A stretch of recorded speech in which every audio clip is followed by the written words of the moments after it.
આપણે હંમેશા એવું વિચારીએ છીએ કે એલિયન્સ મળશે તો એમની સાથે વાત કેવી રીતે કરીશું, પણ આપણા સ્ત્રોતો છે ને એક બીજો જ સવાલ ઊભો કરે છે અને વધારે અઘરો છે.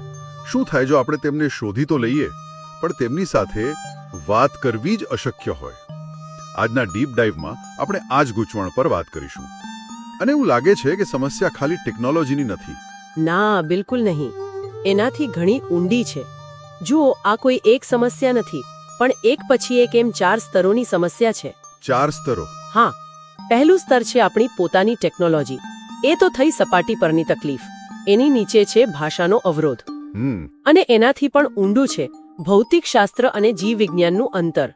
અને પછી સૌથી ઊંડાણમાં જે છે, જે કદાચ સૌથી મહત્વનું કારણ છે, તે છે નૈતિકતા. કદાચ બ્રહ્માંડનું જે આ મૌન છે એ કોઈ તકનીકી ખામી નથી, પણ એક સભાન નિર્ણય છે. વાહ. ઓકે, ચાલો તો પછી પહેલા સ્તરથી જ શરૂ કરીએ. આપણી ટેકનોલોજી. મને તરત જ પેલો 1974નો એરેસીબો મેસેજ યાદ આવે છે. હા, બરાબર. આપણે બ્રહ્માંડમાં એક પોસ્ટકાર્ડ મોકલ્યું. અને એ પણ કેવું? હા, અને એ પોસ્ટકાર્ડ એટલું બધું નાજુક હતું કે જો એના માત્ર 9% અક્ષરો પણ અવકાશી ઘૂંઘાટમાં, મતલબ કે સ્પેસના નોઇઝમાં ભૂસાઈ જાય તો આખું પોસ્ટકાર્ડ નકામું.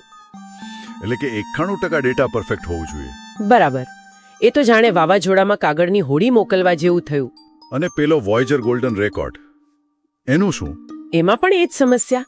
આપણી માનવીય સંસ્કૃતિનો બહુ જ નાનો અને પક્ષપાતી અંશ જ બતાવવામાં આવ્યો છે. એટલે કે સંદેશો પહોંચે તો પણ એ અધૂરો હશે. પણ ચાલો માની લઈએ કે સંદેશો પહોંચી ગયો, તો પણ શું તેઓ આપણી ભાષા સમજશે? અહીં બીજું સ્તર આવે છે, ભાષાનું. સાચી વાત છે. આ માટે લિંકોસ જેવી ભાષા બનાવવાનો પ્રયાસ થયો હતો, જે શુદ્ધ ગણિત પર આધારિત હતી. હા, શુદ્ધ ગણિત અને તર્ક. વિચાર એવો હતો કે ગણિત તો બ્રહ્માંડની સાર્વત્રિક ભાષા છે, પણ એ પ્રેમ કે દુઃખ કે પછી હાસ્ય જેવા ભાવો કેવી રીતે સમજાવશે? એટલે આપણે તેમને ગણિતની પરીક્ષા મોકલી રહ્યા છીએ, કવિતા નહીં. એનાથી તેઓ આપણને એક પ્રજાતિ તરીકે કેવી રીતે સમજી શકે? અને શું એવું વિચારવું થોડું અહંકારી નથી કે કોઈ અત્યંત વિકસિત સભ્યતા આપણા આવા કોયડા ઉકેલવા માટે પોતાનો સમય બગાડશે? બરાબર. તે આપણી બૌદ્ધિક ક્ષમતાને કદાચ સમજી શકશે, પણ આપણી ચેતનાને નહીં. અને અહીંથી આપણે ત્રીજા એટલે કે ભૌતિક સ્તર પર પહોંચીએ છીએ. આપણે માની લઈએ છીએ કે તેઓ પણ રેડિયો તરંગો જ વાપરતા હશે. કારણ કે આપણે વાપરીએ છીએ. હા. એક મિનિટ, પણ સ્ત્રોતોમાં એક અત્યંત રોમાંચક વિકલ્પ સૂચવ્યો છે, ગુરુત્વાકર્ષણ તરંગો. હા. એટલે કે તેઓ સ્પેસ ટાઈમના તાણાવાણાનો જ ઉપયોગ કરીને વાત કરી રહ્યા હોય. આ તો કોઈ વિજ્ઞાન કથા જેવું લાગે છે. અને કદાચ એ જ વાસ્તવિકતા હોય. ગુરુત્વાકર્ષણ તરંગોથી વાતચીત કરવી એ અત્યંત છુપી અને શક્તિશાળી રીત છે, જેને કોઈ રોકી ન શકે. બરાબર. પણ એના માટે ગ્રહોના સ્તરની ઉર્જા જોઈએ.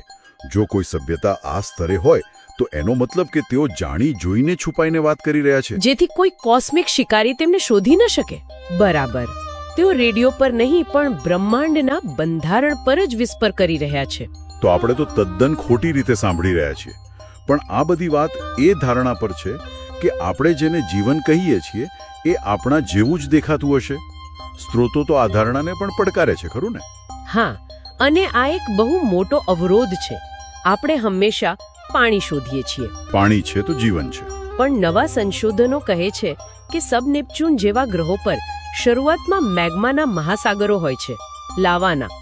અને આ લાવા પાણીના અણુઓનો નાશ કરી નાખે છે. તો પછી ત્યાં જીવન કેવી રીતે હોય? જો ત્યાં જીવન વિકસ્યું હોય તો તેની રસાયણશાસ્ત્ર આપણી કલ્પના બહારની હશે. આપણે તેમની સાથે વાત કરવાની ભાષા તો શું, મૂળભૂત કેમિસ્ટ્રી પણ શેર નહીં કરતા હોઈએ. આ બધું આપણને ખૂબ જ ઊંડા અને સાચું કહું તો અસ્વસ્થ કરી દેતા વિચાર પર લાવે છે.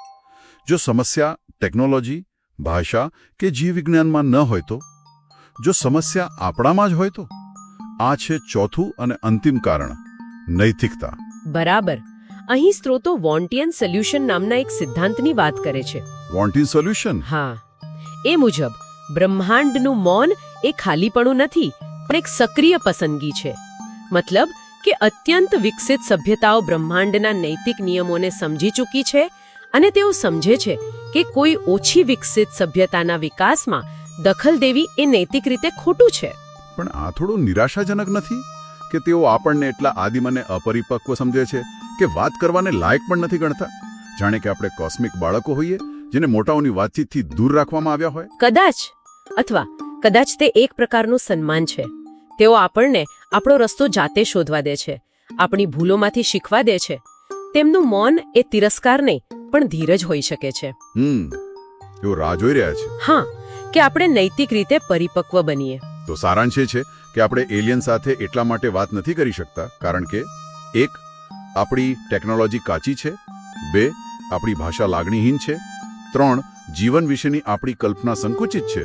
અને 4. કદાચ આપણી નૈતિકતા હજુ અવિકસિત છે. બ્રહ્માંડનું મૌન બહારની ખાલીપણાનું નહીં પણ આપણી અંદરની મર્યાદાઓનું પ્રતિબિંબ હોઈ શકે છે. અને સ્ત્રોતો આપણને આ એક અંતિમ વિચાર સાથે છોડી દે છે. કદાચ આ કોસ્મિક એકલતાનો જવાબ બહાર તારાઓમાં શોધવાને બદલે અંદર આપણી જાતમાં શોધવાનો છે. એટલે કે કદાચ જેની સાથે આપણે પ્રથમ સંપર્ક કરવાની જરૂર છે તે કોઈ એલિયન સભ્યતા નથી પણ માનવતાનું જ એક બહેતર, વધુ સમજદાર અને નૈતિક સંસ્કરણ છે.